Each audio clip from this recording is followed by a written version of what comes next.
Assalamualaikum warahmatullahi wabarakatuh. Kami dari kelompok pertama akan membawakan materi hambatan perkembangan anak usia dini tentang sosial, emosional, moral, dan spiritual.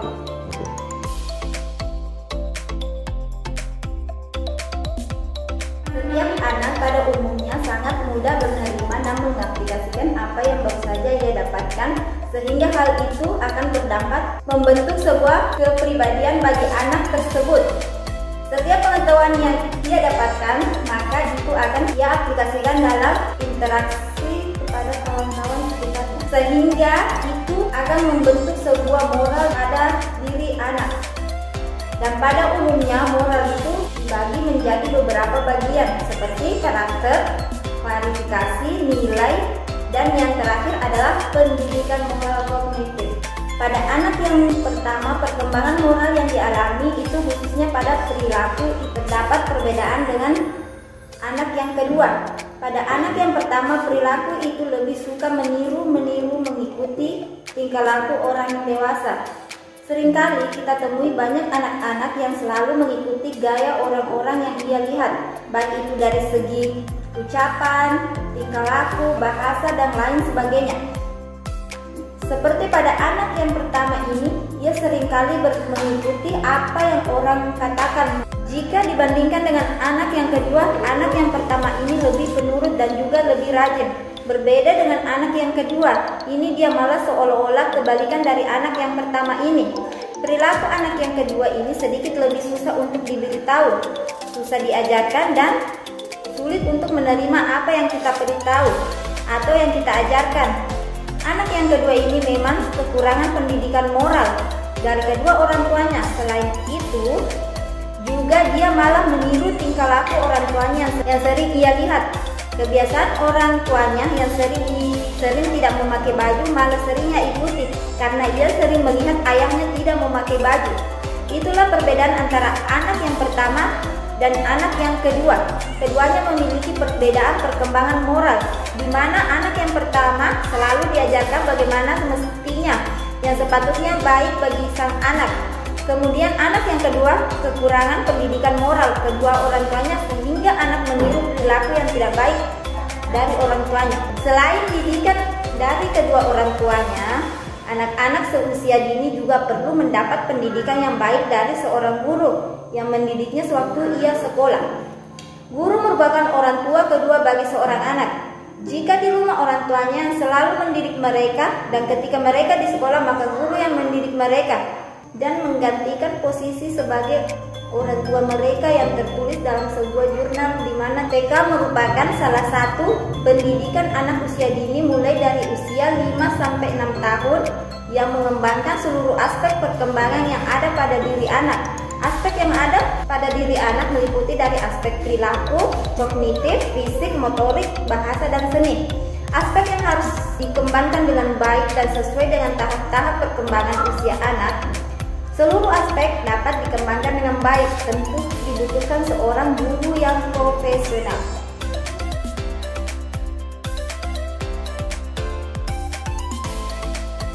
Setiap anak sangat mudah untuk menerima apa yang orang tua ajarkan, sehingga sangat diperlukan pendidikan dari orang tua. Karena itu akan membentuk sebuah spiritual pada anak, di mana yang dimaksud dengan spiritual adalah menumbuhkan nilai-nilai agama di dalamnya. Pentingnya mengembangkan potensi kecerdasan spiritual anak sejak dini. Setiap anak dilahirkan dalam keadaan fitrah. Orang tuanya lah yang menyahudikannya, menasranikan atau memajusikannya. Dalam Islam dipercayai setiap individu yang dilahirkan membawa fitrah. Anak dilahirkan dengan kecerdasan spiritual yang tinggi, tetapi perlakuan orang tua dan lingkungan yang menyebabkan mereka kehilangan potensi spiritual tersebut. Betapa jelas hadis di atas, bahwa karena tangan orang tuanya, anak dapat dirubah arah yang tadinya fitrah malah menyimpang. Padahal, pengembangan kecerdasan spiritual sejak dini akan memberi dasar bagi terbentuknya kecerdasan intelektual dan emosional pada anak usia selanjutnya.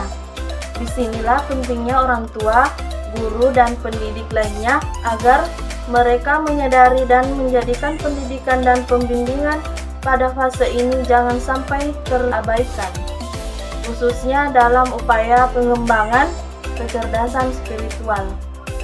Seperti dalam sebuah jurnal, spiritual merupakan sumber motivasi yang memiliki kekuatan maha dahsyat dan merupakan landasan yang diperlukan untuk memfungsikan intelligence quotient atau IQ dan emotional intelligence atau EI secara efektif. Bahkan kecerdasan spiritual atau EQ ini merupakan kecerdasan tertinggi manusia.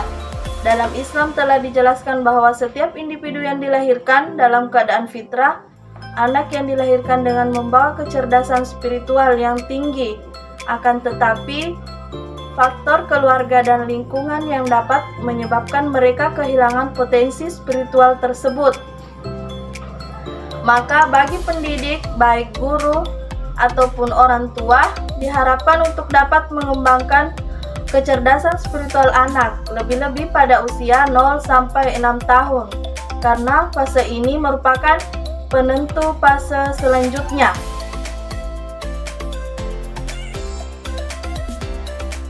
Banyak kita jumpai di berbagai tempat, biasanya banyak sekali anak-anak yang memang memiliki karakteristik yang berbeda.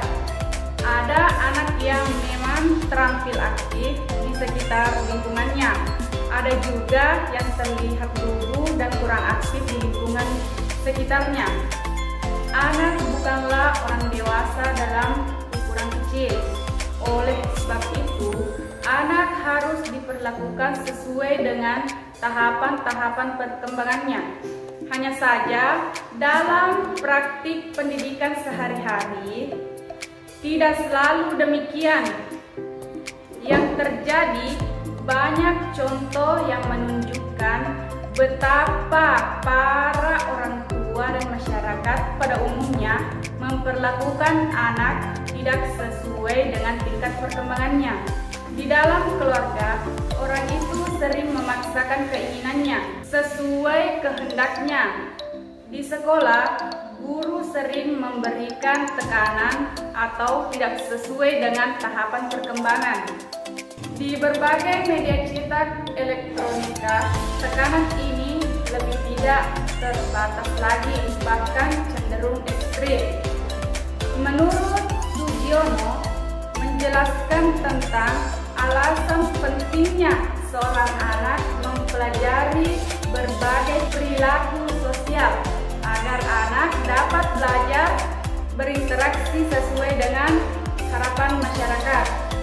Adapun seorang anak akan begitu mudah mengaplikasikan apa saja yang baru ia dapatkan, terutama dalam mengaplikasikan perilaku seseorang. Seperti bahwa dengan anak yang kedua ini, ia selalu mempraktekkan apa yang ia lihat.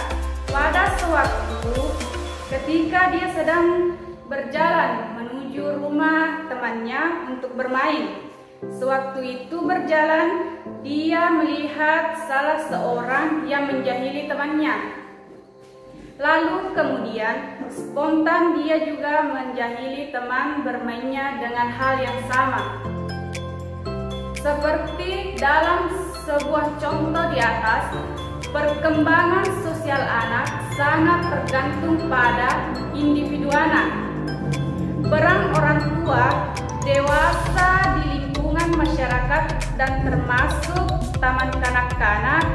Adapun yang dimaksud dengan perkembangan sosial anak, yaitu bagaimana anak usia dini berinteraksi dengan teman sebayanya, orang dewasa dan masyarakat luas agar dapat menyelesaikan diri dengan baik sesuai apa yang diharapkan oleh bangsa dan negara.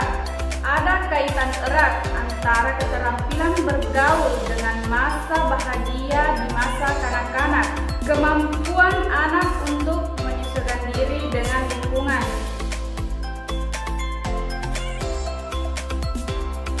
Setiap anak itu sangat rentan dan mudah sekali tersentuh mentalnya, sehingga jika sedikit saja orang tua membentaknya, maka ia akan menangis terseduh-seduh.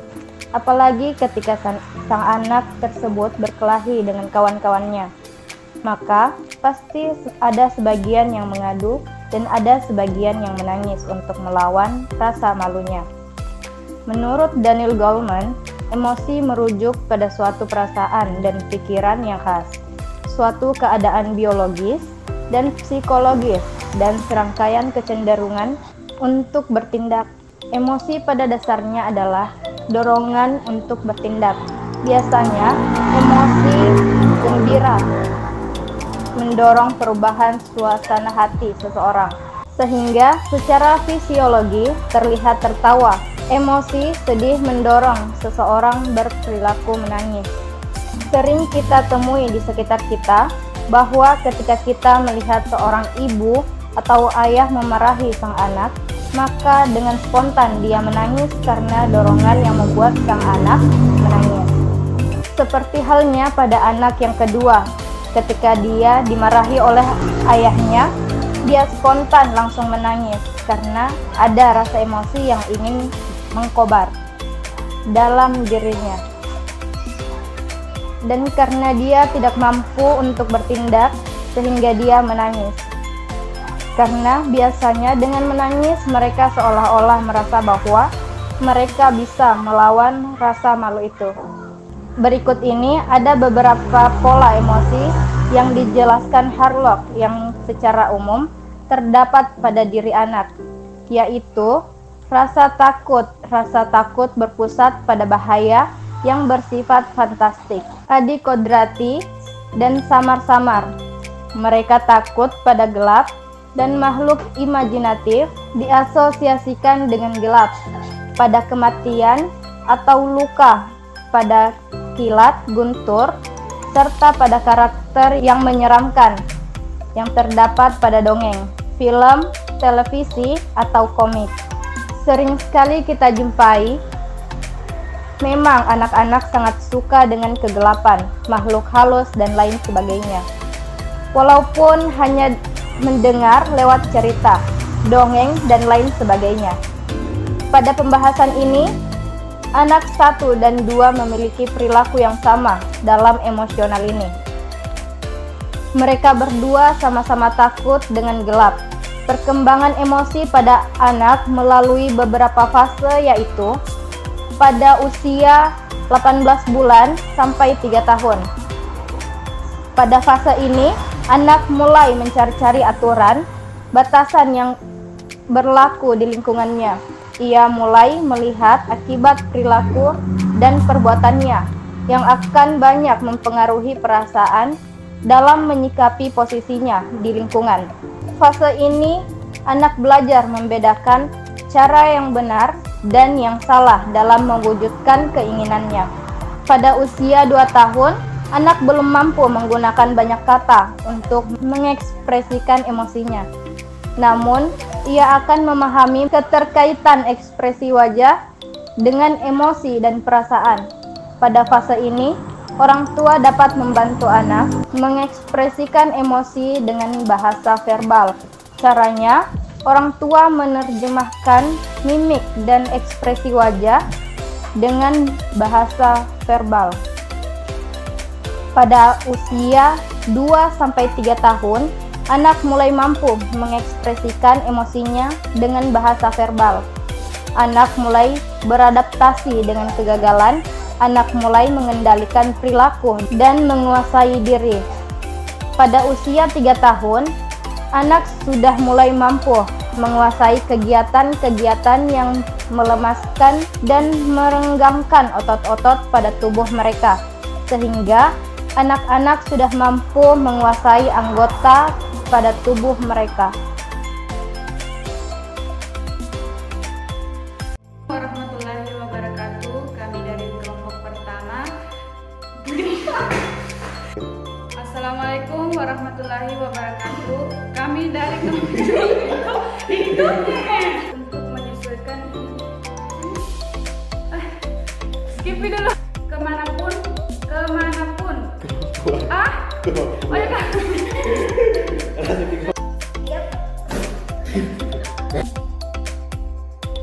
Apa?